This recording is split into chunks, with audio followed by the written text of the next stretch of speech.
Hello and welcome to episode 5 of the podcast Subject to Change. Podcast introduction begins in 3, 2, 1. My guest on today's podcast is Barry Smith. For those of you who don't know him, he's the headmaster of Great Yarmouth Charter Academy, and that's a school he took over back in September 2017, so at the time of recording about a year and a half ago. By the time Barry arrived, that was a school that had gone pretty badly off the rails. It was rated inadequate by Ofsted, and it had some of the worst GCSE results in the country. And that's saying something, to be honest. And not only was it failing academically, it was absolutely notorious for its behaviour problems. Low-level disruption and not so low-level disruption was pretty much constant from what I understand.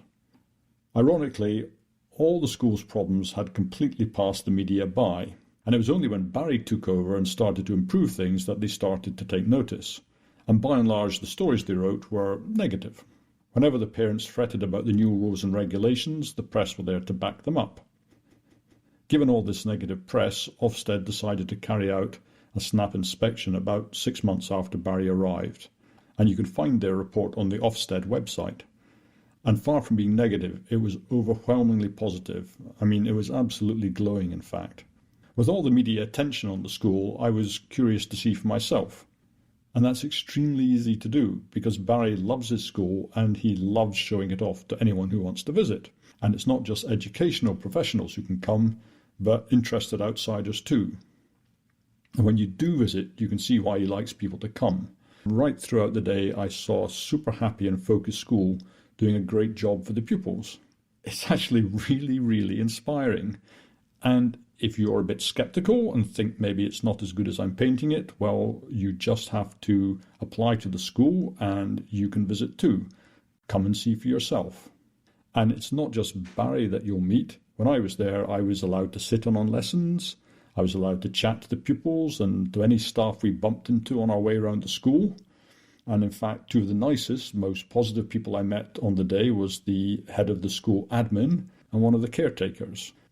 And what I took away, I think, was that everyone there, not just Barry, but everyone that I met certainly, was incredibly proud of what they were building there.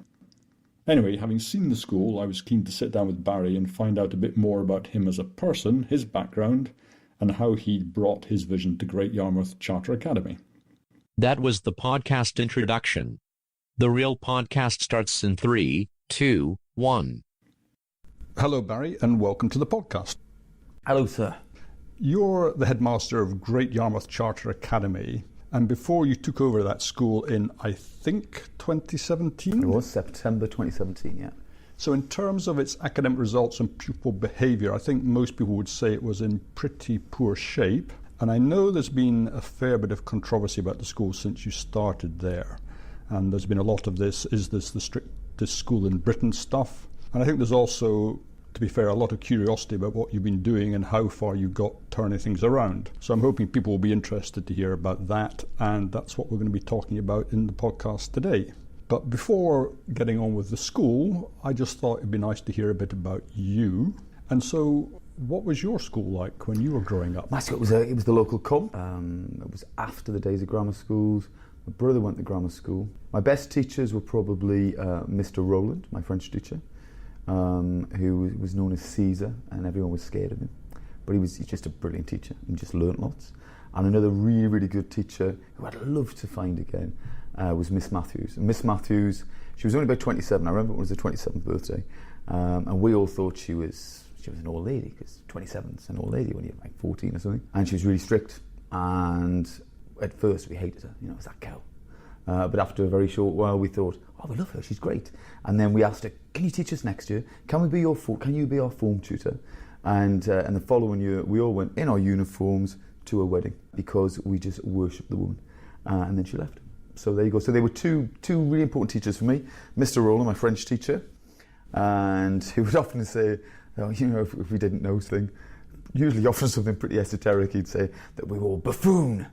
And but we really admired him and respected him, and it was the same with Miss Matthews. We really admired and respected her. And was there anything from your days as a pupil that you brought into your thinking as a teacher, or? Don't know. I look back at I didn't go to school much. I stayed off school a lot. I stayed off school a lot because Dad wasn't around. My mother would allow me to stay off school. My mother, like a lot of parents, was quite happy to have her kids at home. I will use that example with the kids at school. I will tell them about my own school days, about how I'm not stupid, but I didn't do particularly well because I didn't attend school.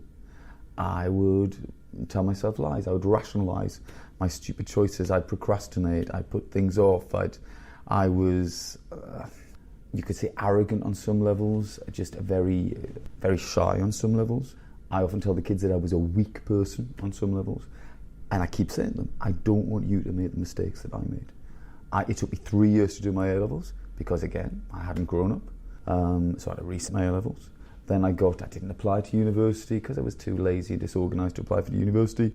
So then I ended up going to Liverpool Poly, met my first serious girlfriend, spent a year there but not really going to lectures, had to do resits, got through the skin of my teeth into the second year, then was thrown out because I still wasn't going to lectures. Then I went back to Newcastle and sat on the sofa, didn't really look for a job, and sat and watched the television, smoking with the cigarettes. I was a weak person.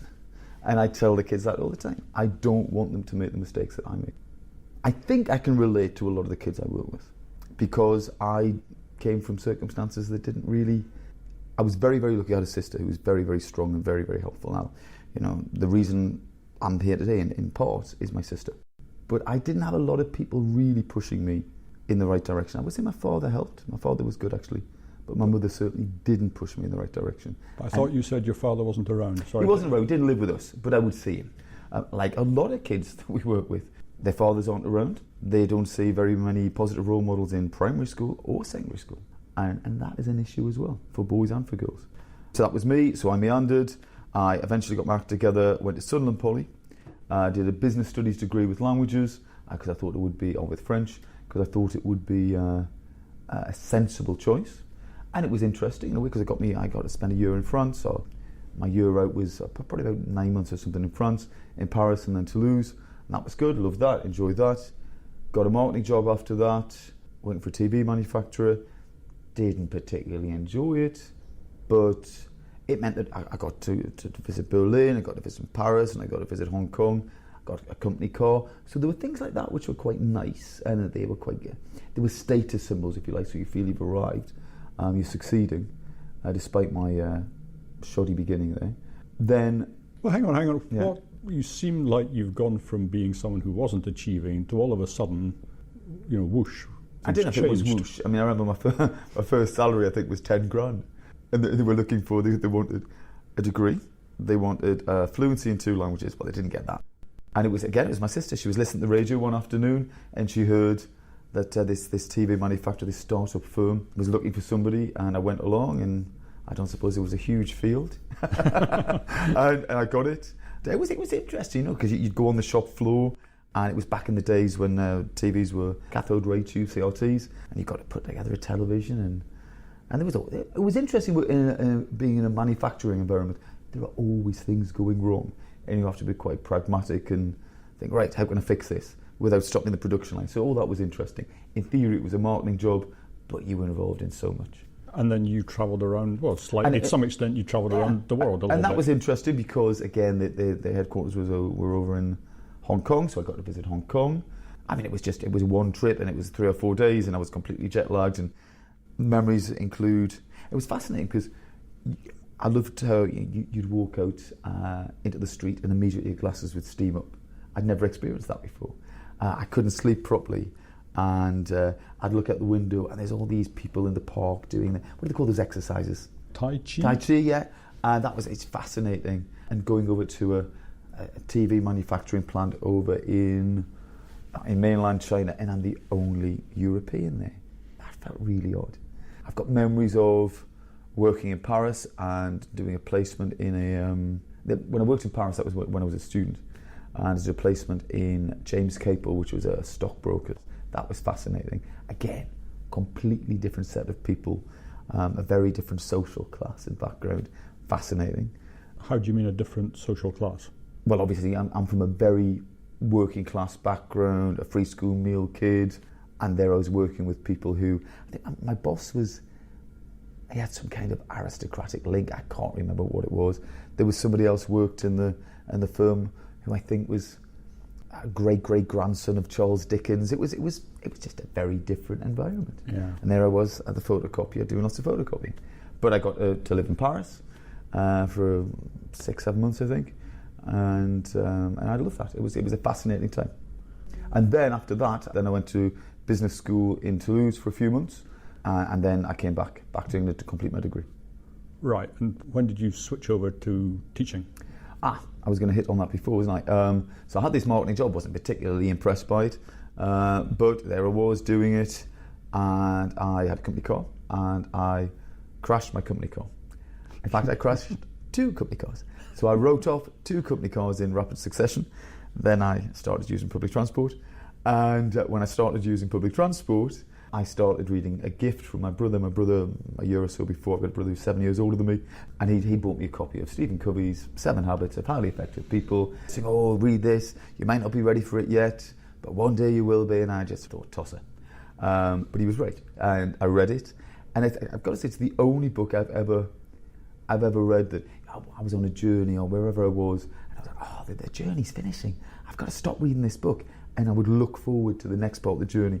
So getting back on the tube or whatever it was, so I could go, right, I want to read that book again. And that book changed my life. It really made me rethink everything I was doing, and it made me, after that, I read lots of self-help kind of books, which become incredibly samey after a while. Then I'd read them in French, then I'd read some of them in German, then again it's that synergy thing, you know. And so I decided to become a teacher. I thought, well, I've got a nephew and niece, got no kids myself, but I've got a nephew and niece. Now they're well into their 30s. But I had a young nephew and niece at the time, very close to them. Really enjoy kids. I thought, I like French, I enjoy kids. Being a teacher, how hard can it be? And there you go. So I walked into it like that. I thought, great holidays, not a bad salary, that'll do me. How old were you when you... 29 when I became a teacher. Okay, well that's still... But it's not a child. And that made a difference. I had nearly 3 decades on the planet before I became a teacher. I'd been around a bit, I'd seen a bit of the world, right. People, organisations, how they work. Now, look, I look at 29-year-olds now and I think, you're a child. But it was good because when I went to do my PGCE, and to be honest, they told me a lot of nonsense about what good teaching was and what good MFL and modern language teaching is. From the get-go, I was, this is nonsense, I'm not doing this. I can't possibly be teaching the way they're advocating that I teach. I had a couple of placement schools, this was all in South Wales by this point. Mm-hmm. So my placement schools were in South Wales, and there was one up in the valleys near Merthyr, rough school, and the other one was in Swansea, an all-boys school, which was also very rough, very rough. How much can I swear on this? Swear as much or as little as you like. No, because one of my memories is in this all-boys school, very early days, and I'm having to teach just a bunch of, let's say, 30 boys, and they rule the school, these kids, and they're all banging on the table. So it's bang, clap, bang, clap, bang, clap. And I'm going, French is shit, fucking shit, fucking shit. And I thought, right, okay. So I've got to find a way to survive this. It's either me or them. Yeah, a bit like Thunderdome. Yeah. And so what am I going to do? I am going to, and I remember I'm 29 at the time, but I used to have a lot of trouble with spots, and they would kick up in my classroom door and shout, Spotty Smith! And run away. It was a madhouse. So I decided that it's me or them, and by the end, I think I did at that stage, I think I did a lot of shouting. I think I really shout. I can't shout, I'm not averse to a teacher shouting, but I'm not convinced it's particularly useful, and you've got to be careful with it. But I certainly thought I knew that whatever I was being told on my PGCE was a total crock and was not helping me at all. And in a very short space of time, I had the class where I wanted them. The classrooms were calm. I phoned up lots of parents, as I recall. The kids did as they were told. They were learning. They probably weren't learning a huge amount, because if I look back at my teaching then, it was probably dreadful. But I found a sense of self-confidence there. And I liked it. I liked it. Once you're not being abused on a daily basis, you start to go, this is a cracking little job, this, I like it. Teaching can be a brilliant job if we don't complicate it. And I think often the job is complicated.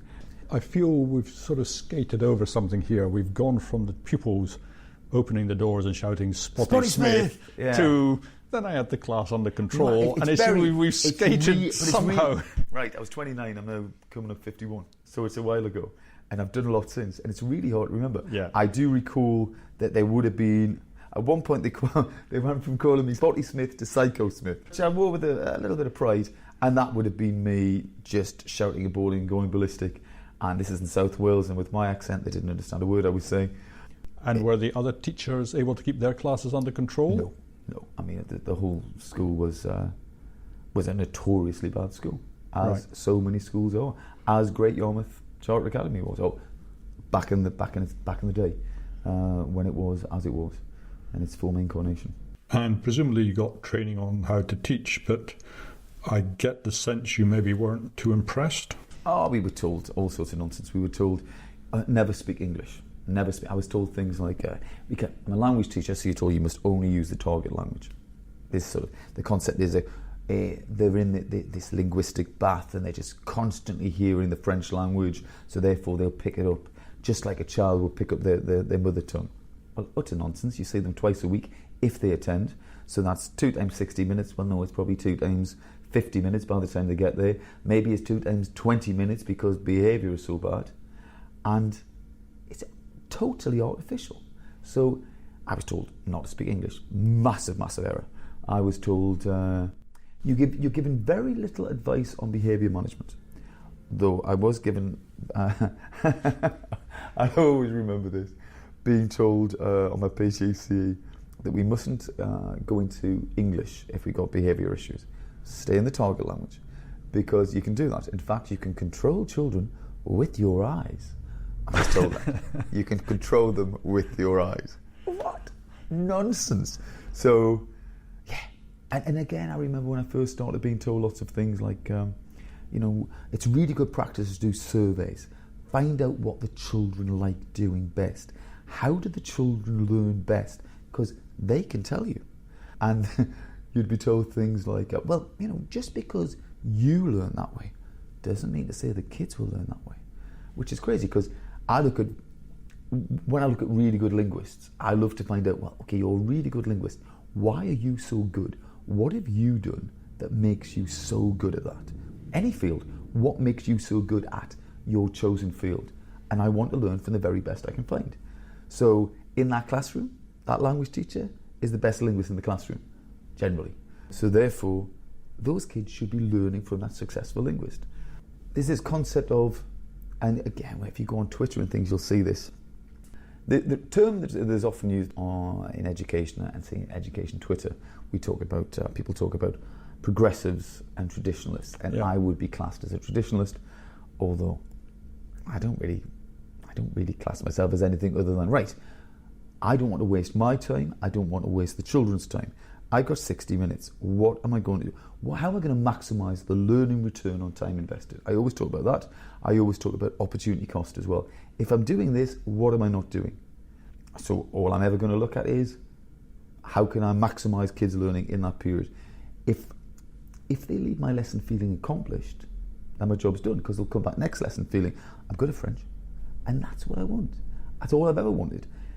But we were told from the very beginning, look, you've got to make it entertaining for children. They've got to find it enjoyable. Well, enjoyable. Sometimes working hard isn't enjoyable, but you get the end of it and you go, bloody hell, I didn't think I could do that, but I can do it. I've achieved something I didn't think I was capable of, and that's what I want kids to experience in a classroom. Hence, I made up my own rules from the very beginning, and shortly after starting teaching, my teaching style was very different from the norm, and then after a little while... Different how? Because you were more directive, or because... I would have been much more directive. I was much less into... I mean, looking back now, I probably find myself... I was using games and stuff at the very beginning, but much less so than anybody else around me. You were told you shouldn't show the written word. You shouldn't show the written word at all. You shouldn't show any English.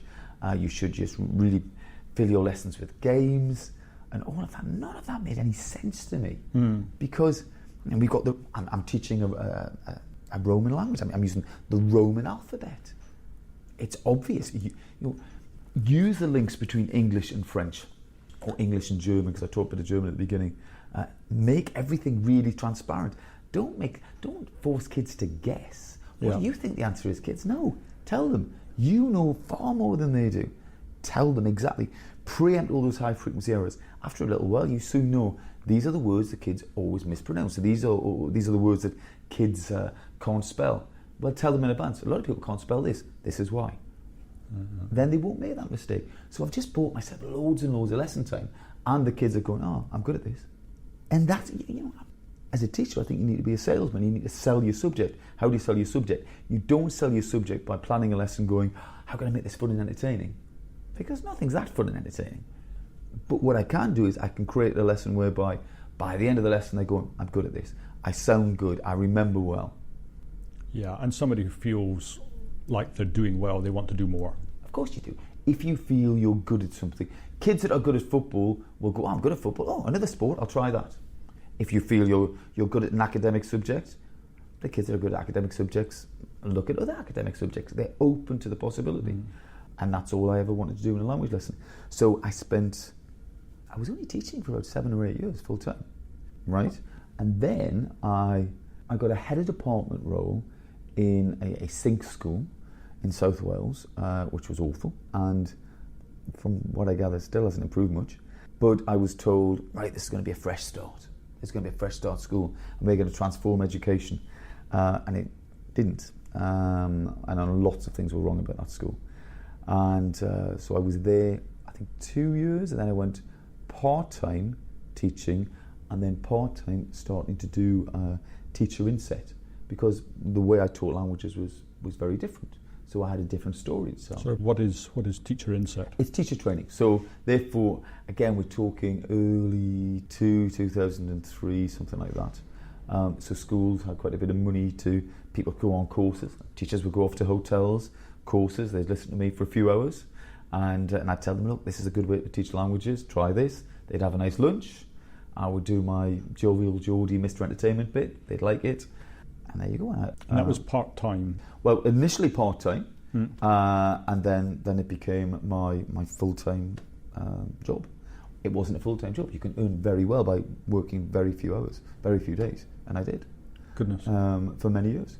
And then you would do whole school inset. Whole school inset I didn't like as much.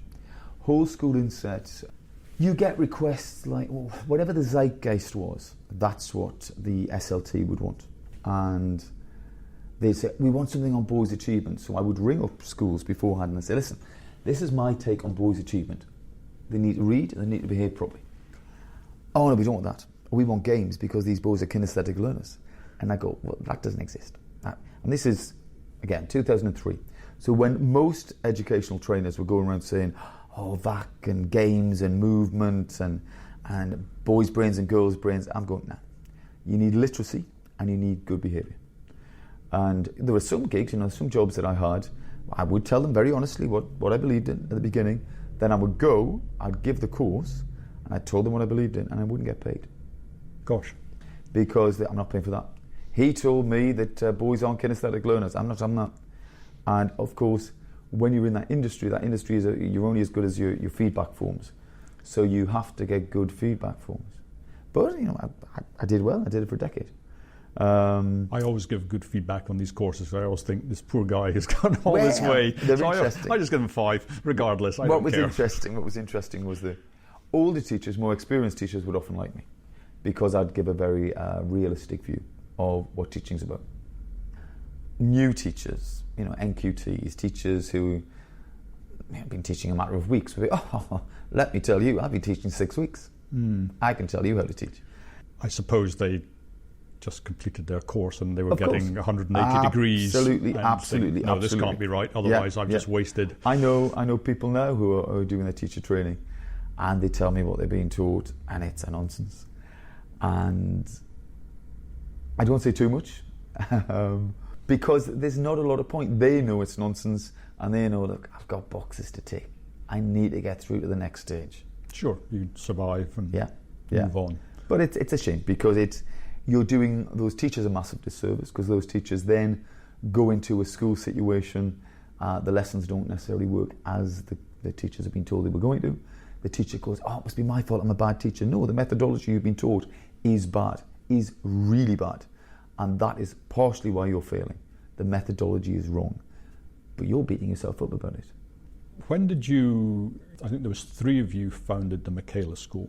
So I was on Twitter. I didn't want to go on Twitter, I don't like anything social media really. I started going on Twitter because the company I did my training courses with thought, right, Twitter's the next big thing. You get a Twitter following, it'll help get bums on seats for courses, because there's always a financial imperative. Right. So I started going on Twitter, and I started talking on Twitter to a few of the people that, Katie Ashford, Joe Kirby, I think they were the 2, although Katie Ashford then would have been under a pseudonym, because people on Twitter, teachers on Twitter very often were using pseudonyms then, because they could see what was wrong in the education system, but they were too frightened to say anything. So Joe Kirby really put me in touch with Catherine Burble-Singh.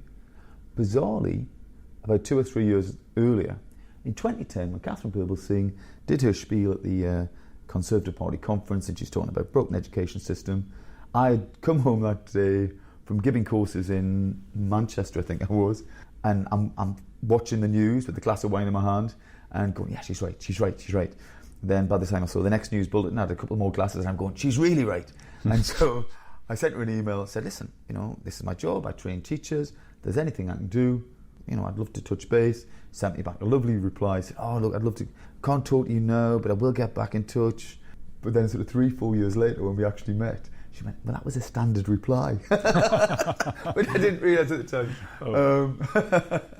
But were you not in at the start of But that was 2010 when Catherine first did a bit, and she was. Of course, it was quite a long time. Yeah, and about 4 years later, it was September 2014 when we opened up Michaela.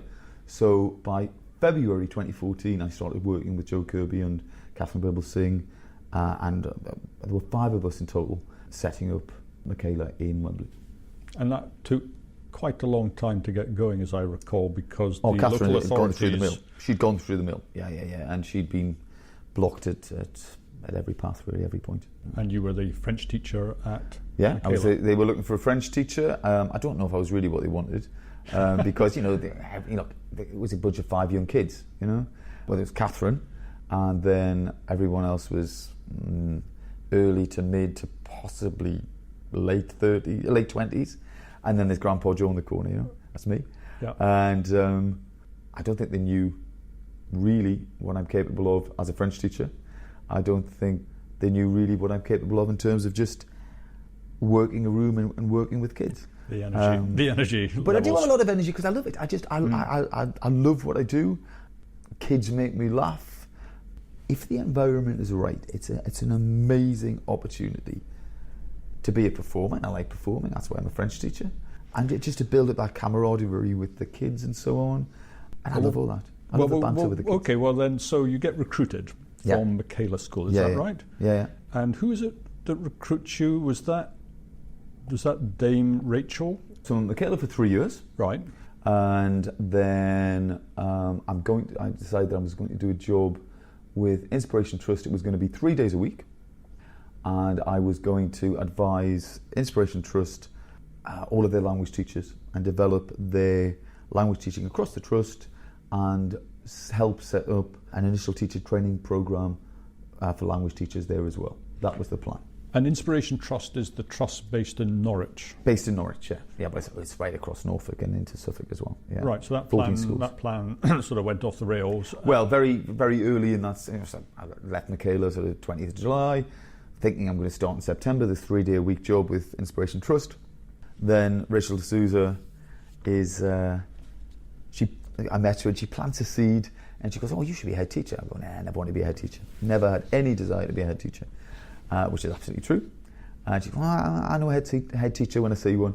And of course, someone plants a seed, and you're flattered. And then a few weeks later, she said, listen, there's an opportunity here. Would you be interested? And I thought, what the hell? Go for it. I didn't particularly... Am I ambitious? I don't know if I am ambitious. I take it as it comes, really. I'm willing to take risks. I'm willing to question the status quo. I really like questioning the status quo. So I was willing to take the risk. I thought, bugger it, what can they do? Sack me? I'll work in a call centre if need be. I'll be fine. I've always worked, I'll find something. How wrong can it go? So because I had that sense of, I was invincible really, I thought, well, what's the worst they can do? They can sack me. So I didn't mind. You must have had some idea. I mean, Great Yarmouth Charter Academy as it now is, I think was it high was Great school? Yarmouth High School then, yeah. Right. I mean, that was a school with problems because it had behaviour problems and it had problems with the sort of the educational achievements. So you must have gone in with some kind of a sense of what you were getting into. I started teaching in 1997. And this is 2017, so you're talking 20 years. It's like when I went to Michaela, I brought 16, 17 years of experience. So I always say I'm winging it with 20 years experience. So I know what I believe in. And when I talked to Rachel, I said, look, if you're going to offer me this headship, I know what really good teaching is. I know what really good behaviour is. Don't know much else. And I'm not really interested in much else. So I'm not going to sit there glued to a computer screen. I can barely turn a computer on.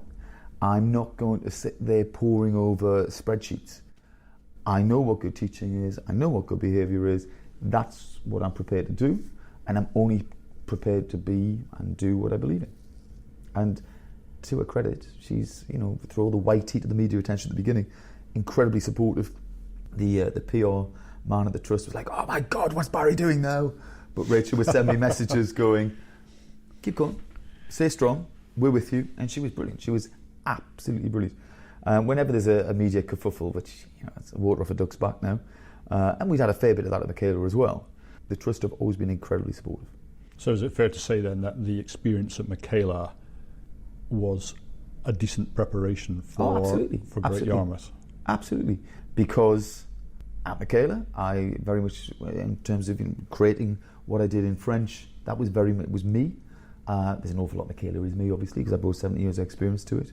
And I saw a school that worked well on so many levels, and a school that also reflected very much what I believe in on so many levels. Charter is a very different school. A lot of people, when I was at Michaela, a lot of people saw me teach. The timetable at one point was structured so a lot of people would see me teach because the lessons were fun. Mm-hmm. There'd be a lot of banter between me and the kids, a lot of humour. The kids sounded phenomenal, and it was a great show. Yeah, it wasn't a show as in it was artificial. It's a spectacle because you could see the affection between me and the kids, and it was gorgeous kids there. I mean, absolutely gorgeous. You always love the kids you teach, but Michaela had some amazing kids. But we made them amazing. It wasn't by chance. Yep. Like a Charter, there are kids that I know as lovely kids at Charter. Staff who've been there longer than me will say they weren't that lovely a couple of years ago. But in the right environment, kids become lovely. And those kids at Michaela were delightful kids. But there's a big difference between Michaela and Charter, at least seems to me, is that Michaela was a brand new school and you brought them in year by year, so they really didn't know anything else but Michaela. Yeah, that was different. It has different challenges. People often say, oh, Barry, but Michaela's one thing, but that's easy. Setting up a new school, that's easy. Well, that's a stupid thing to say because it's not easy. And it has different sets of challenges. Yeah, there are different challenges going to a very established, pretty chaotic school, but I've done both, which not many people can say. So I'll be proud of that. I was there at the foundation of Michaela, there for 3 years, set up all the French, trained the teachers, really very proud of what we did there. And how do you get started at Charter? Because it seems to me that you've been there, a little over a year and a half now. Yeah, that's all it is. It's nothing. Yeah, it's nothing, and yet... So could all go wrong tomorrow, and I'm prepared for that. I always say it's been like being a football manager. They could sack me tomorrow, right? That's not my point. My point is that... But I don't want to be cocorico about it. I don't want to go, ha, look at me, I'm brilliant. Because I'm immensely proud of what we're doing there. But Ofsted could come tomorrow. Well, no, because it's half term, but Ofsted could come in and hate us. Now, they did do a no-notice inspection and were very, very positive. But as I said, when they came in, I remember the Ofsted guy came in and walking through the building and went, no, there's no need to be nervous. I know it can be very nerve-wracking. And I said, well, I'm not nervous at all. If you find something wrong with this school, there's something wrong with you. Because I genuinely believe that. Because what we're doing there in Charter, remember, for 10 years I taught teachers, so I had visited hundreds of schools. Right. I'd never seen anything like what we're doing there. It's because it's such a happy school. And this is what amazes me. One thing I think a lot of people will be interested in is how you've managed to turn Great Charter around so quickly, because it was pretty notoriously difficult school with, very, very bad behaviour and results which were, as bad as anywhere in the country, to be honest. So you haven't been there that long, and yet when I visited, it seemed like a really, really good school. Sort of crystallise my ideas and why it worked. I've got the title of my book. I always think about this. This is my working title at the moment, if I ever do a book. No Job for Eunuchs. Because I think, man or woman, you need bollocks to do this job. To do something special, like Catherine did, what we're doing up there, to go against the odds, to go against popular wisdom. I think it takes a strong sense of self and a strong sense of right and wrong. And I've got a very strong sense of right and wrong and what I believe in. And that helps me a lot up there. I wasn't prepared to compromise. But you're still not explaining to me how you managed to do it. How did you manage to do it so quickly? What was your preparation with the staff? Did you spend time with them beforehand? Tuesday afternoon, last week of the summer holidays, the Tuesday afternoon I get a phone call. Tuesday afternoon the SLT get a phone call saying, right, tomorrow, Wednesday, you're going to meet your new head teacher. It's Barry Smith. So I think they quickly went off and Googled me. So I'm the 10th head teacher at that school in 10 years. So the SLT, the senior leadership team, I met them the next morning. I spent the morning with them, told them what I was about. God knows what they thought. And I didn't see them again until the Monday morning. The Monday morning, all the staff were in. I'm the 10th head the staff have met. So every new September, there's somebody new and they're thinking, bloody hell, who's this then? Who's this joker? What's he gonna offer this time? What's he going to tell us we have to do this time that isn't going to work? I spent 2 days with the staff. I spent 2 mornings training them. I lined up the hall in rows, just like a huge classroom, because I don't believe in group work. I believe in rows. And I said, right, ladies and gents, I produced a little booklet, an induction booklet, that we were going to use with the kids. But I gave it to the teachers and I said, right, I'm going to teach you just like your kids. I'm going to treat you like kids for the next 2 days, and you're going to think patronising Geordie git. And you're right. And you won't like it at first, but trust me, it's going to work. What we're going to do is, we're going to reclaim this school. We're going to reclaim this school for the nice kids that want it, that currently aren't safe, and we're also going to reclaim this school for the adults, because you don't deserve to be abused on a daily basis. And they were abused on a daily basis, as many teachers in many schools are. God knows what they thought. I mean, I'm sure, they tell me now that obviously they were sceptical. But they had 2 full days, but actually just 2 mornings with me. The afternoons I let them go off and do their own thing, because I thought, they bored to death with me after having a few hours with me. So that's the Monday and the Tuesday. The Wednesday, just the Year 7s arrived. We had a staggered start. Just the Year 7s arrived. And was that your strategy, or is that? Yeah, that was my strategy. And so the Year 7s came in for 2 days, and we did 2 days of induction with the Year 7. So that meant that you'd have a group of 30 kids and you have maybe 5 teachers in a room teaching them this booklet that I'd created. These are the rules of charter, And of course that hit the press as well, and that was, I'll come back to that. But after 2 days, or even after the first day, the teachers go, oh my God, we've never seen kids this polite before. We've never seen kids this well behaved before. Just because they just follow the script. I say follow the script. There's lots of charter type language that we all use so we amplify one another's message. It just makes everybody's life easier.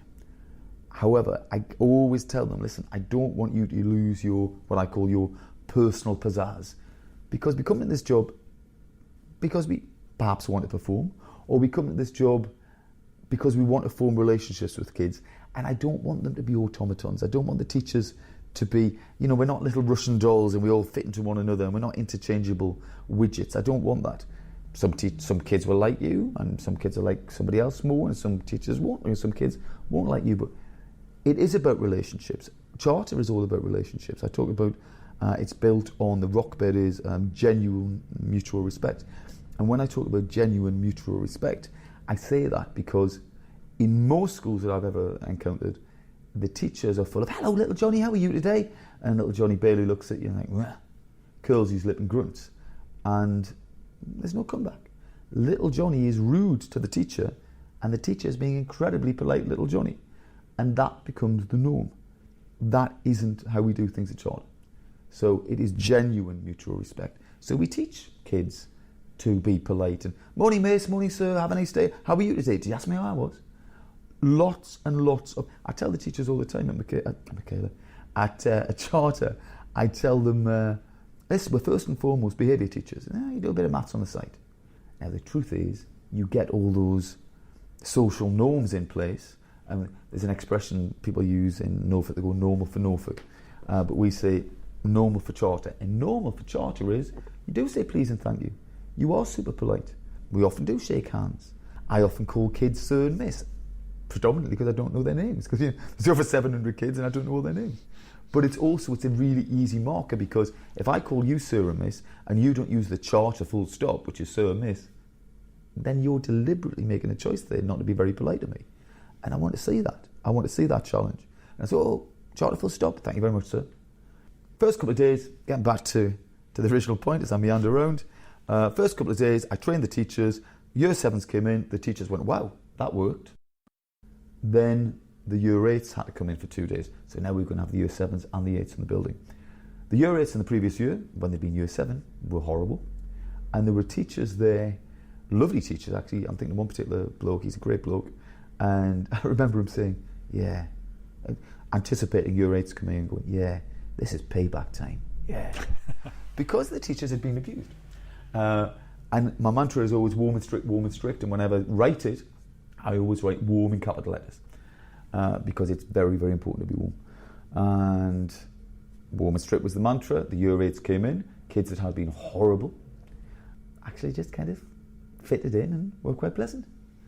And then the year 9s came in for 2 days.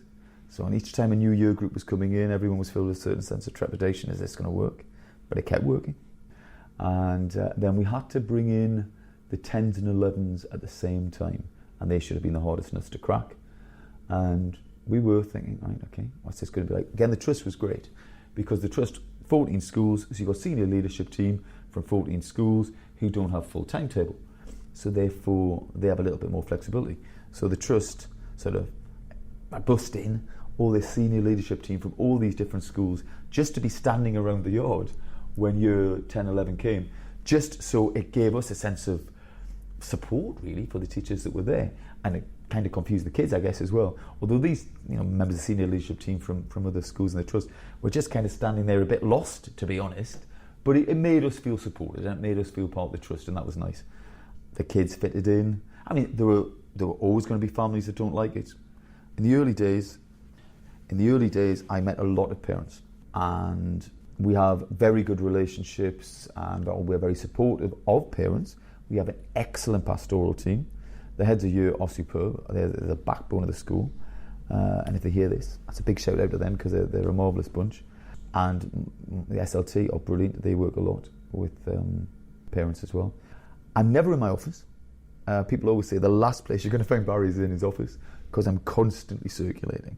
And what are you trying to achieve as you circulate? Are you teaching the teachers? Are you checking on the kids? I'm teaching the teachers to a large extent. The teachers know they're supported. I'll go into a lesson, and if I think something's not working the way I want it to work, I'll say, Miss, can I just stop you for a second? And I'll demonstrate how I want it. And that's a great way of learning stuff, on the hoof, there and then. Teachers have responded incredibly well to that. I mean, in my first year, at the moment I teach 6 hours at the moment. I've got 6 hours per week. I've got 2 year 11 classes. But at my peak at one point in my first year Charter, I was teaching, I think, 16 hours a week. Gosh. For a variety of reasons. But I always say to people, look, come in, watch me teach, I can teach. I'm not just some bullshit that I've read it in a book. I know how to teach. I can show you how to teach. I can show you how to be a better teacher. And they've responded incredibly well to that. They've been very generous, the staff. They were on their knees. They'd been battered for a long time, and they were ready for change. And so they supported me incredibly well. I mean, I visited and I thought it was just fantastic. I was in the English lesson. You just dropped me in there. And sort of the keenness of the children to answer the questions, it was really quite extraordinary. The hands were just shooting up all the time. The same when I popped into the French lesson. Yeah. Hands shooting up, wanting to answer the question. I just, Where does that come from, that energy Because in the class? Because we're demanding of them. We talk about shape. We have loads of acronyms. Yeah, and these acronyms that I brought from my dark and distant past, long before Michaela. And shape is, look, we expect you to speak in full sentences, hand away from your mouth. We need you to articulate, don't mumble. We need you to project. You're filling a room. There's 32 people in the room. Everybody needs to hear your voice. We need good eye contact. And so if an answer isn't of that standard, but come on, again, I want 10% louder. Come on, louder. Projection. I want to hear a university voice, right? I want you to fill an auditorium. Come on, you're charter. We're special. And we'll often say things like, you're charter chocolate. What are you? Charter chocolate, sir. You're charter-tastic. What are you? Charter-tastic, sir. And we're building a ridiculous, I know, but I think I'm just a frustrated sort of redcoat, really, And we're creating an ethos there. We're creating a sense of self-belief there. Because when I first got there, you get lots of kids going, oh, well, what do you expect? This is Yarmouth. Well, every place I've ever worked, the kids will go, what do you expect? This is, ellipsis, whatever it may be. Or this school is crap. So, no, we're not saying that. I don't believe that. You're not crap. This school doesn't have to be crap. But we have to do the right thing. We have to make the right choices. And we're demanding of them. So we're insistent. I talk about making a beeline for the kids who are shy. Because if they're shy, we've got to help them fight their shyness. As hard as it may be to be believed. Until I was about 16, I was a very shy kid. I didn't speak. It wasn't until sixth form that I found my voice. So the shy kids, we make a beeline for the shy kids to boost their confidence. We make a beeline for the English as an additional language kids. Well, as somebody that's been learning French since 1979, I know what it's like to feel a bit lost trying to express yourself in another language. So what percentage of your kids roughly have English as a second language? 30% of kids that are EAL, English as an additional language. We've got a fair few. I say our two biggest groups are Lithuanians and Portuguese speakers. Portuguese speakers are often African, but via Portugal. And so, they're English. A lot of those AL kids, it's pretty basic. Yeah, you've got AL kids who've got really good English, but you've also got quite a few that have got pretty shaky English. And I know what it's like to be in that position to a certain extent. I can certainly empathise you mentioned the French teacher earlier. When I'm working with Fadila, who's superb, she worked with me at Michaela. I trained her at Michaela. She left Michaela when I did. She went back to France. I managed to coax her to come back to England, to come to Yarmouth. When we're talking, she speaks French to me the whole time. So I know what it's like to speak in a foreign language, to have to work in a foreign language. It's hard work and it's tiring and you feel a bit thick. So I do empathise with those kids. So we make a beeline for those kids. For example, in the corridors or lunch times and break times. We're very much into, hello, how are you today, to the kids, lesson changer. There's lots and lots of talking between lessons. Not the kids between themselves, because they don't talk to each other. They're walking single file, they're facing the front, they're getting to their lessons as fast as they possibly can. But all the teachers are out, and we're like, hello, any merits today? You get merits, for good work, you get merits, or you get what we call golden tickets for good work. Any merits today, any golden tickets? How are you today? Have a nice weekend. And when you talk to a lot of those AAL kids, they'll kind of smile and they'll nod because they're embarrassed. But we push them. So we're going, oh, I'm very well today, Mr. Smith. Say after me, I'm very well today, Mr. Smith. I'm very well today, Mr. Smith. How are you today, Mr. Smith? How are you today, Mr. Smith? So all the time we're making a beeline for those shy kids, those kids who have English as a second language, the kids that are often absent. I was a kid who was often absent. So again, I empathise there because I've come back to school and I think, well, I've got no mates. I'm looking around me, don't understand what the hell's going on because I'm always off school. So we make a beeline for those kids, and we make a beeline for the kids that are lazy as well. And ultimately, there are some kids that are lazy. Why they're lazy? Well, you try and get to the root of that. That is why you get those responses in those classrooms, because we expect charter effort. We're not happy to accept half an answer. We want a shape answer, your full sentence, your hand up, and it's drip, drip, drip. It's a war of attrition, isn't it? It's what becomes normal, and it's normal for charter to do that. And of course, if you see a particularly good teacher like Fadila, who you saw, or Mr. Johnston, the English teacher that you saw, they're real. There's lots of other good teachers as well. Miss Lieber, I'm thinking of, she's very good to see in English. You'll see them constantly pushing kids. Oh, no, I want a charter answer. I want a shape answer. Come on, bigger projection. Oh, that's an easy question. Every hand should be up. So I talk to the teachers a lot about charter teaching is no hiding place teaching. There can be no hiding place. Kids need to know that. We can't allow them to cruise. We can't allow them, we slant, which is a Doug Lamothe thing, which is you sit up straight and you listen carefully, you ask and answer questions, you never interrupt, and you track the teacher. But when they're waiting, they sit with their arms folded. Yeah. But a lot of kids are quite content to just sit. They're in the room, their arms are folded, but I say to them, look, you're like a TV with a little red light, you're on standby mode. That doesn't happen here. We don't have standby mode. That's not what we do. You need to be actively involved in the lesson. And when a kid goes, you ask a kid a question, and he goes, I don't know. Well, I don't know isn't an option either. So if a kid goes, I don't know for his answer, I will either give him the answer, and this is what I encourage all of our staff to do, or we'll get the answer from somebody else. Then I'll go back to that original kid and say, right, the answer is this. Repeat it 5 times, please. So the kid then soon goes, oh God, if I just given the answer, it would have been a lot easier, wouldn't it? I knew the answer, just couldn't be bothered. Okay, then, so now you know. And I'll tell them before they even try that ploy. So I'm very much into telling kids, look, I've been doing this a long time. I've taught thousands of kids. I know how you try to avoid work. Don't do it. But I'll also tell them, we are not the enemy. And when I visit schools, and I've visited lots of schools in my time, I often feel a sense of, especially breaks and lunch times in schools that I've visited in the past, there's a sense of them and us between the adults and the kids. And I'll say that it isn't like that at charter at all. Break times, lunch times, teachers and kids mingle and talk to each other a lot. There's a lot of banter, there's a lot of humour.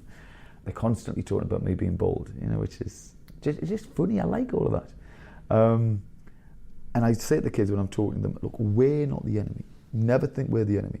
I say, do your mums and dads nag you? And some of them will say, yeah, my mum and dad nags me. Okay, you're the lucky ones then. If your mums and dads are nagging you, you're lucky. We're going to nag you. Your mums and dads nag you because they care. We're going to nag you because we care. There's no hiding place. We're not the enemy. The enemy is unemployment. The enemy is poverty. The enemy is low aspirations. I want you to have a well-paid job. I want you to have choices. I want you to find jobs that you enjoy as much as we enjoy our jobs. We love what we're doing. We are so grateful to be here at Charter. When I go and visit other schools, and I genuinely mean this, I say it because I want to pump them up, but I genuinely mean this. I go to other schools and I come back and I'm really pumped when I look at the staff at Charter, I look at the staff at some of the schools I visit, I look at the kids at Charter, I look at the kids at other schools I visit. Nobody will have me visit now ever again. But I'm immensely proud of our kids and immensely proud of our staff. I tell our staff all the time to be pantomime teachers. I need you to be a bigger character than you really are. Because that's the way you fill a classroom, that's the way you fill the corridors. That's the way you exude confidence. And that's what we do. We're pantomime teachers. The school is kind of an extension of me in a classroom. Anybody see me teach, then they'll go, oh, this is just a very big version of Barry's classroom. But with the teachers still maintaining their personal pizzazz, because I want them to maintain their personality. Because kids like you as an individual, as a person. We have lots of systems and routines in place to make teachers' lives easier and to amplify the message so there's no wiggle room, no ambiguity. Kids aren't going to go, I never want to be in a situation where, right, we work well for him in period 1, don't like him period 2, so I'm not working. Period 3, I might work for him today, say how I feel. You don't pick and choose, it's not Woolworths pick and mix. I like that teacher, I don't like that teacher, I'll behave for him, but not for her. That can't happen, and I'll tell the kids that. And that's what I love about Charter. I can go anywhere. And you can see variability in teaching, of course, and we're all on a journey and we're all trying to improve our teaching all the time. The teaching has improved enormously in the time I've been there. Absolutely enormously. It's shocking to see the confidence of the teachers compared to their confidence earlier. Because it's been de-skilled. And you can see, and now, again, I'm thinking about the English department a lot. They will talk about how they're teaching and how much the kids are learning, and they really proudly show you the kids' book. Now look at this, and I don't know what I'm looking at in an English lesson, but they'll go, now look at this in September. Okay, I'm looking at it. Now look at this now. I can't really see the difference because I don't know. But they know, and they're immensely proud of what their kids are achieving. And they're immensely proud of themselves. And that's just an amazing buzz. I said to you earlier, you always love the kids you teach. And when I left Michaela there, my last day, I was just floods of tears because the kids were phenomenal and their French was so good. But I've never had a team of staff like this team of staff. They are They're just a lovely bunch of people. I just like them. Our Christmas do. I didn't go to the very first Christmas do. I went the second Christmas do. So my first year as a head, I thought, head teacher going to Christmas do.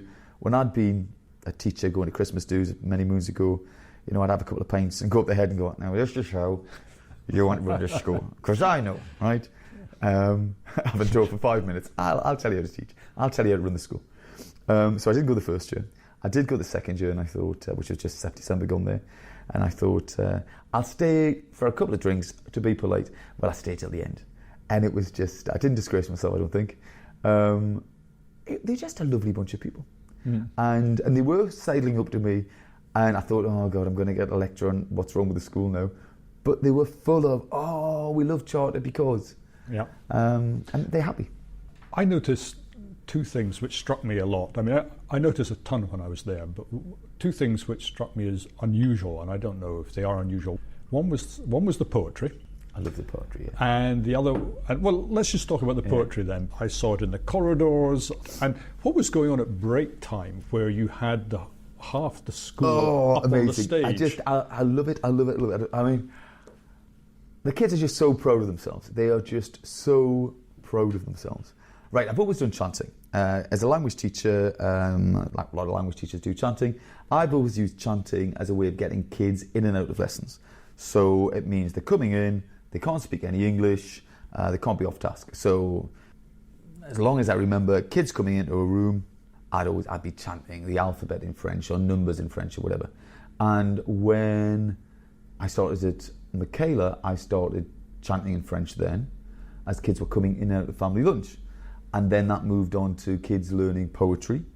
And the kids, you'll see that Michaela now, kids will chant poetry as they come in. It's just a really good way to get kids in and out of a room and keep them focused and on task. And we do poetry lots at Charter. So the poetry started, I think it was probably only just July. So at the end of the first year. And I had this idea, and I can't remember why I decided to do it, but I had this idea of we're all going to learn the poem If. So I said to the staff, we're all going to learn the poem If. And it's one of the best things I've ever done. And I'd advise any head teacher to do this. It's really interesting.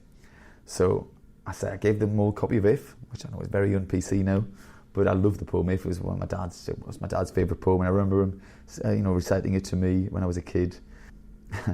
And I think, oh, you're old fool, as you always do about your parents. But you look back now and think, well, actually, what a brilliant poem, what a brilliant poem.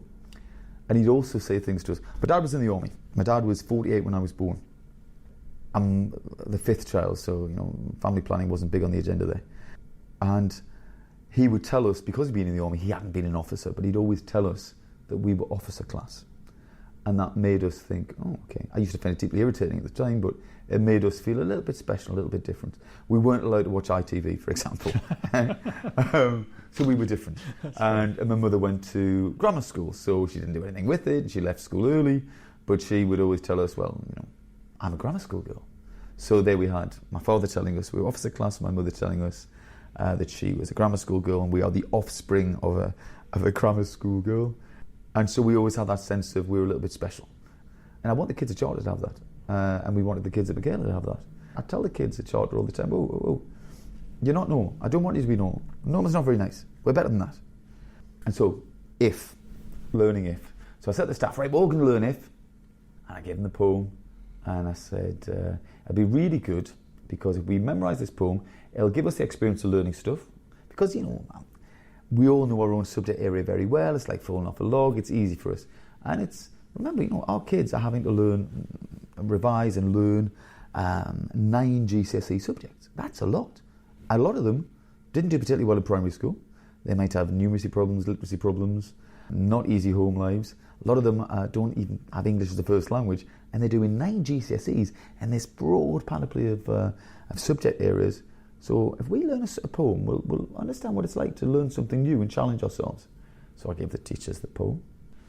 And a few days later, I went into morning briefing. I said, right then, how's it going? How's the poem? Tumbleweed. They weren't happy.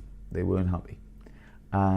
people that had learnt the poem, you had Dr. Hellebrandt, who is Brazilian. His first language is Portuguese.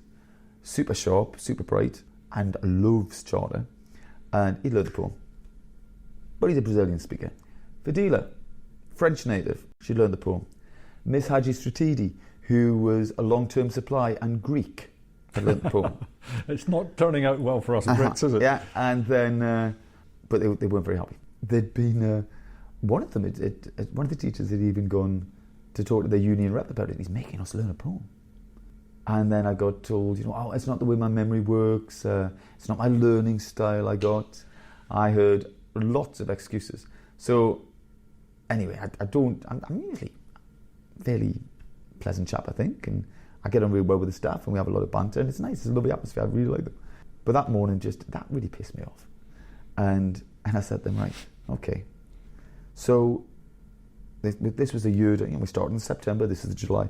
I said, so we sorted our behaviour, I trust you, I work with you, I support you, I'll always have you back. You'll all agree that this is a lovely place to work now, it didn't used to be. So we've done all that together, okay? And I'm asking you to learn a poem. And you won't even attempt to learn a poem. Do you think I'm going to hang around? Do you really think I'm going to hang around? I wasn't doing it to threaten them. It was raw emotion because I was just really pissed off. And so I started having a bit of a rant, which is uncharacteristic. And they knew it was uncharacteristic. And by this point, because I'm really not very happy, my voice starts to go with emotion. And I said, right, anyway, I'm off to my office, have a good day. And I stormed off. Nobody ever makes me a cup of coffee. By the time I got to my office, it was a cup of coffee, because news travels fast.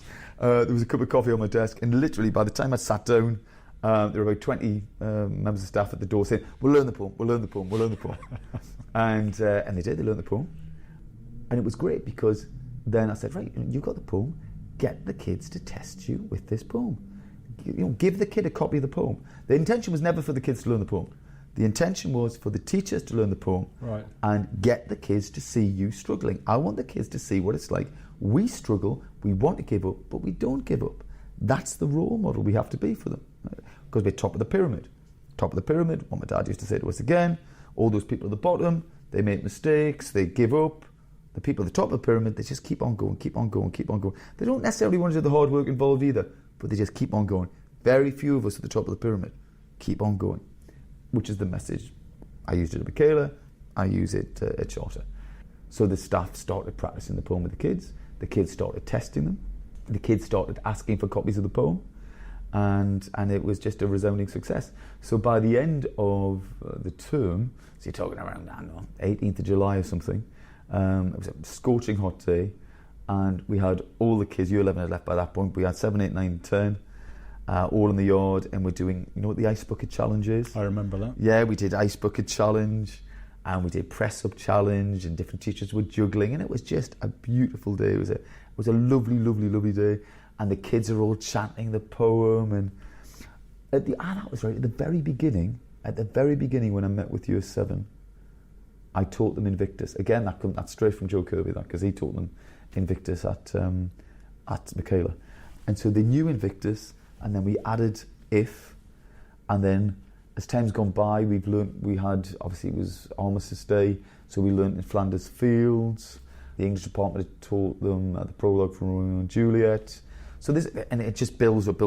Next half term it's going to be Once More Into the Breach, and it's just going to keep on going. It's going to keep on going. And so all that time between lessons and so on, because we're quite a low-level school, we're not a high-rise school, so the school's quite spread out, so it takes time to walk around school. So I want that time to be filled with something useful. So it's filled with lots of, hello, how are you today? Any merits, any golden tickets? Oh, they're very nice shoes, looking very charter, lovely and shiny. Your job to polish them, not your mum's. We always tell them that. Oh, so you're tired, come on, looking very charter. Lots of conversation like that. And also, we just blast out the poems.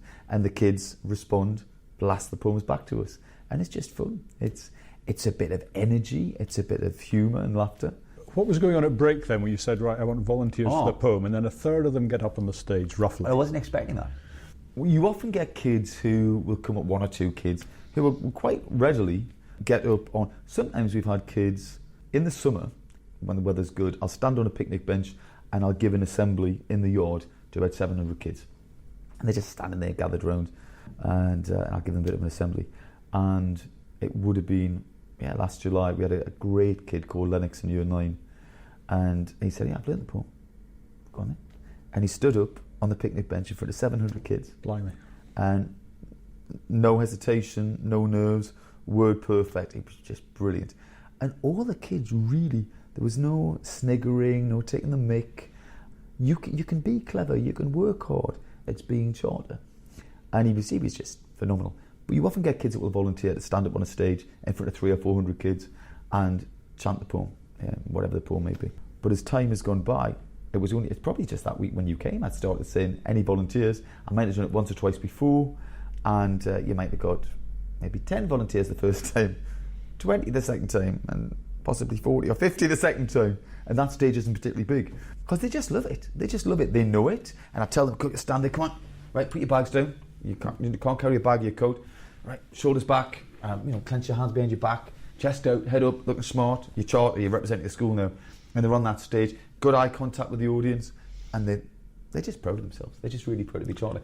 And then I'll say to the audience, that everyone else, in the hall there, say, listen, if you want to join in, come on, go for it as well. And they are doing it as well. There'll be some kids that won't. I mean, there's no obligation, but normal for charter is you do join in. It's part of who we are. I was there, I saw it, and I was sort of taken aback by the children on the stage, and then all the teachers were chanting it away, and the kids down below, I thought they wouldn't be, but they were belting it out too, just as much actually as the children on the stage. It was really And then I can say, listen, I'm immensely proud of you. And I always keep saying, listen, no other school. And I want them to think they're special. I want them to have aspirations, because they have enormous potential. Nobody knows what their true potential is. I always say, look, I haven't met my potential yet. I don't even know what it is. I want them to believe in themselves. And they do believe in themselves now. They're succeeding.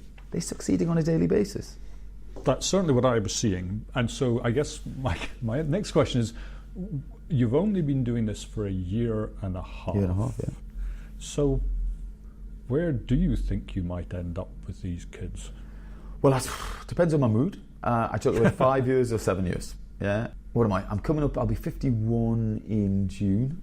I'm already at the end of my second year, nearly, is how I see it. And then I think, only another 3 years. Well, that doesn't sound very much. I don't know.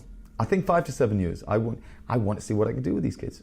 Now, I've always said, and I stand by this, our exam results in our first year virtually doubled, amongst the most improved results in the country. Phenomenal results, improvement in results. That's really important. Now it's important because there are always naysayers, yeah? It's important because the head teacher getting the neck if your results aren't good. It's really, really important for those kids for their next stage in life, because as I keep telling them all the time, listen, I need you to get 5s and 6s and 7s and 8s, because you've had now 1 year or 2 years at charter. Now, if you get on one of these courses in sixth form that anybody can get on to, you get on with a couple of bottle tops, they won't be charter-like people. They won't be people like you. I want you to get on the most demanding courses, because that's what you deserve. That's what you've had, this focused environment for 1 year, 2 years. You've worked hard. I want you to aim for those very top courses. So that's what I want. I want to get on really good courses in sixth form. We are going to open a sixth form in a little while. We've got lots of thinking about that to do. Exam results are part of the picture, part of the jigsaw. But even if and I didn't anticipate the exam results were going to be anywhere near as good as they were last year. But you just walk around, it's the mood, it's the atmosphere. When I go to local shops and the local shopkeepers tell me how lovely and polite the kids were and how different they are from before. When neighbours of the school have said similar things. When parents will say that their own children are more polite than they used to be. Kids are happy, the teachers are happy. Teachers go home tired, but not tired because they've been abused all day, tired because they're working hard. They're having to teach hard. They don't have a moment's respite. We've achieved a hell of a lot, and we can achieve a lot more. I just don't know what we can achieve. I know what I believe in, and I know what I'm prepared to do and what I'm not prepared to do. I believe I can change these kids, their perceptions of themselves and what is possible for them. I believe that's already started, and I think we can keep doing a lot more with that. For example, we had a couple of girls last year, bright girls, hard-working girls, and they were given full scholarships to Gresham's private school. It isn't too far away from us. Those girls I've taken it like a duck to water. They're doing incredibly well. An amazing privilege, an amazing opportunity. Gresham's incredibly grateful to Gresham's, incredibly grateful to Darren Hollingsworth, one of my vice principals, and his wife, because they were instrumental in this scholarship happening. But those kids come back and now they talk to our kids about life at Gresham's.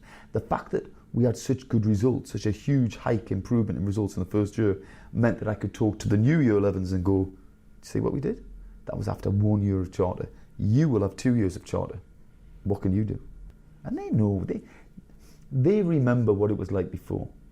And they are grateful for what I keep telling them, I keep reminding them, oh, you've got to be grateful. We're grateful for you. I say all the time, remember, your teachers' words are gold dust. Remember, your teachers have got so much to give you. They've taught thousands of children. I'm bigging up the teachers because I want the teachers to feel proud of themselves. But I also want to remind the kids that, actually, yeah, we are in a really fortunate position. I told them, I said, look at your teachers. We've got Dr. Radice. Dr. Radice, can you explain to me, why are you called doctor? Oh, you got a PhD. What does that mean? Oh, Dr. Hellebrand. Oh, tell me, Mr. Johnson, what university you go to then? Oh, Cambridge. Oh, isn't that the best university in the world? Oh, Miss Severina, what do you say? You went to Oxford, you're saying it's not the best university in the world. Do you know how good your teachers are? Yeah. And then I'll also add, do you know what stupid mistakes I made? I don't want you to make the same mistakes I made. What about the visits? Say something about visits, because you had me, but you have had so many visitors. I love it. I love having visitors. It's great for the staff and it's great for the kids. Because, again, I keep saying to the kids, why do you think we have so many visitors? It's because we're different, it's because we're special. Why do you think I was invited to Downing Street? Because it was a reception at Downing Street. You know, lots of people get invited. But I tell the kids, that's because you're special. What we're doing here is special. What you are achieving is special.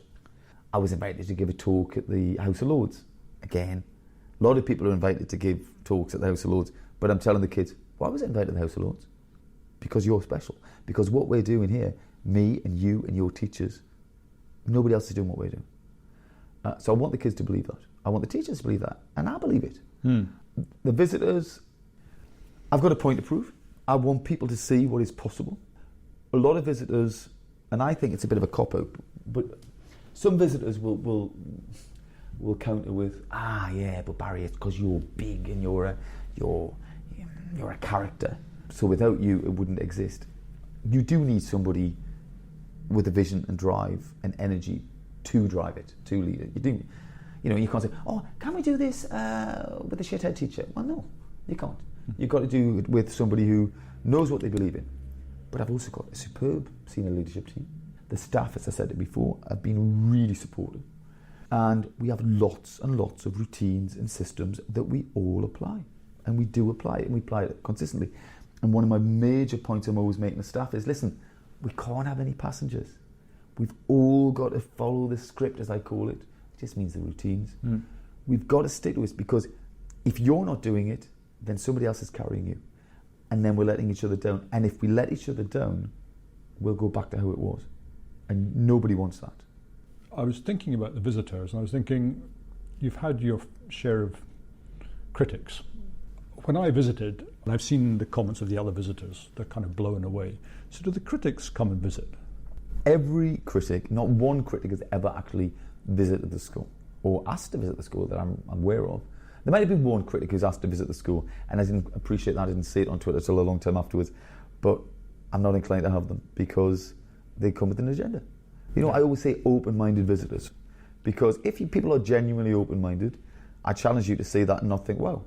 But if you're coming with an agenda and you just want to drag us down and present us as something, for example, I've been approached to do one of those, educating Yarmouth kind of programs, where they do a documentary. I've got no interest in doing that, because people will choose to misrepresent us. Right. Or they'll make me into some sort of, I'm a pantomime teacher, but they'll make me into something I'm not, or I'll make the school into something it's not. So I don't want any of that. I do think TV, you're always at the mercy of the editor, because the editor can make you look like anything they want to make you look like. Of course it can. Good or a podcast, anything can. Yeah. When Times Ed came in, it was a very, very positive article. He'd visited twice. He'd spent a lot of time at the school. He described it as the most, 10 years of doing this job, and he visited God knows how many thousands of schools. Dorrell described it as the most intriguing school he'd ever seen. And he said it was about, was it mad genius or mad? He didn't call me a mad genius, but he described, some reference was made to mad genius. And it did portray me as a bit of a mad character, I think. But I am who I am. That's all who I'm prepared to be. I love what I do. I love working with the kids. I love working with the staff. Yeah, I do think I'm probably I'd like to be a Butlins redcoat. And, yes, I did. I do remember you saying, we need to be more panto. Yeah, it's true. Yeah. It's true. Is there any subject we haven't covered that you'd like to question? What have we covered? We've talked a bit about my background. Tough. We've covered a ton. We haven't touched much on sort of educational. A question I'm quite interested in is, I think schools like you do a great job because they help the kids from more deprived, poorer areas to compete with the richer kids. And the children are starting to compete more on a level playing field. But the criticism that you get is that the education the children are receiving is therefore a bit more limited than it might be. But I think, well, what else can you do? Because the year before I got there, 71% of kids left without a pass in maths and English. A basic pass, 71%. Are you going to continue with that? No, You've got to do something different, and radically different. Yeah. It's cruelty. It is child cruelty to do anything like that. It's immoral. Yeah, and I guess my personal view on that is, well, the main thing is that they get the life chances, and then as their life goes through, they can have the learning that's available out there throughout your entire life. But we have a very rigorous English curriculum, a very rigorous maths and history and geography and RE curriculum. It goes on. We teach French exceptionally well, so they have amazing opportunities in that school that they wouldn't have in other schools. Yeah. What broader opportunities would they have? We've been going on a fair length of time, so maybe we should wrap it up. But I did have one last question I was quite interested in, because going round the school and hearing about all the visitors, I was wondering, to what extent is your school becoming an example for other schools to follow? To what extent do you think that schools like Charter are becoming an example for other schools to follow? I don't hold myself up as an example because I don't follow anybody else either. Okay, so how many of your visitors have been teachers who have gone away thinking Lots of our visitors are teachers. Lots of our visitors are head teachers. We've had a number of chief executives of trusts who have come. Yeah, so I do think there are lots of people in education who visit us and go, oh, right, okay, there's something to learn here. There's something, can it be replicated? And I think it can, to a large extent. It really depends upon the ambition. How ambitious are you? How willing are you to buck against the system and go, no, I'll do what I believe in? And how strong are your beliefs? Do you have a North Star that you're aiming at? I know what I believe in. I know what I believe in. And nothing's going to really knock me off that. I would rather resign, work in a call centre, than do something I don't believe in. And I'm doing what I believe in. And, again, as I always say, with all the white heat of the media attention at the beginning, which was very negative, in school everything was lovely. It was just so lovely. Because I was there with the kids and with the teachers, and it's really pleasant. And I sleep very well in my bed because I'm really proud of what we do. Barry Smith, thank you very much indeed.